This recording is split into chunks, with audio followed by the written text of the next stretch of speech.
Moving on, the White House may have thought the controversy over its request for fishy emails was over. Wrong. Remember, the White House asked Americans to forward in emails raising any fishy claims about health care reform?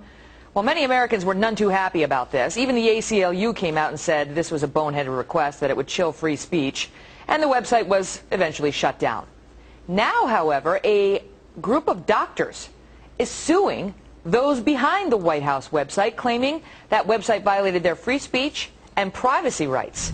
Catherine Sirks is the spokesperson for that group of doctors. It's called the Association of American Physicians and Surgeons, and she's my guest now. Hi, Catherine. Hi, it's beyond boneheaded. It's illegal. Tell us why. Why do you think that? Well, it's a pattern of unlawful behavior that we have here. The White House is using its power to unfairly influence and to influence the debate on health care reform. It's kind of like a misdirection, the smoke and mirrors of a magician. While the White House is out claiming that we're misdirecting or that the opponents are giving wrong information, the White House then is focusing attention on us as opposed to its own misinformation. So what we have is a stacked deck, and it's not a fair debate. But they shut down the original fishy email link. So why isn't that enough? Not exactly, yeah, but not exactly. They didn't exactly shut it down. It's just not accepting emails right now. It's still there, and you're being redirected to another email site, another place to report. The other problem is that we don't know what's happened to all the emails and the names and the database that they've collected. We've got a problem here that in one sense they're supposed to retain all that. On the other hand, what are they going to do with it? Who have they shared it with?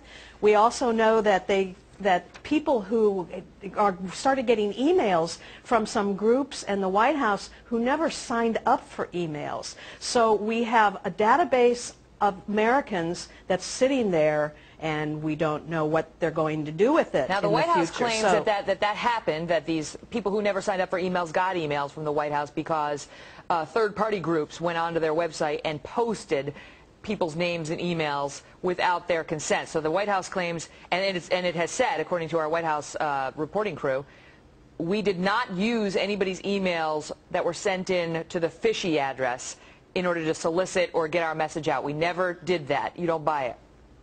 We don't buy it, and that's why we're going to have to go to court to prove it.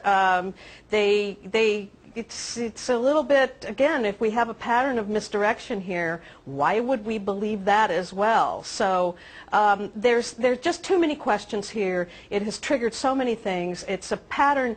We also had some unkind things to say about the last administration for its role in domestic surveillance and a little bit of overzealousness there. So it's very consistent. I mean, this is important on two levels. One that has nothing to do with the health care debate, and one that has everything to do with the health care debate.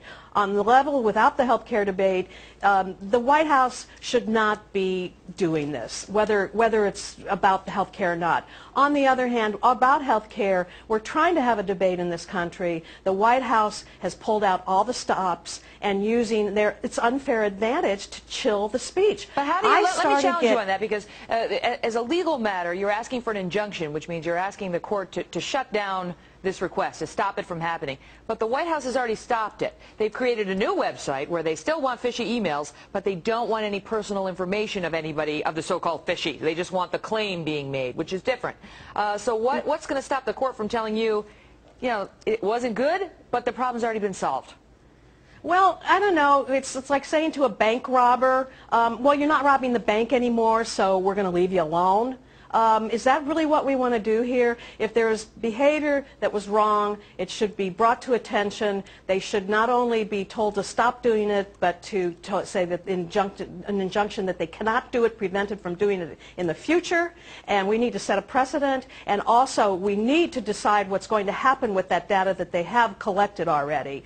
There's a big bunch of names and information. They have to hold on to that for about a dozen years, so that is still floating out there. Catherine, I got to run because we're out of time, but listen, we appreciate you coming on and explaining the rationale behind the suit, and keep us updated.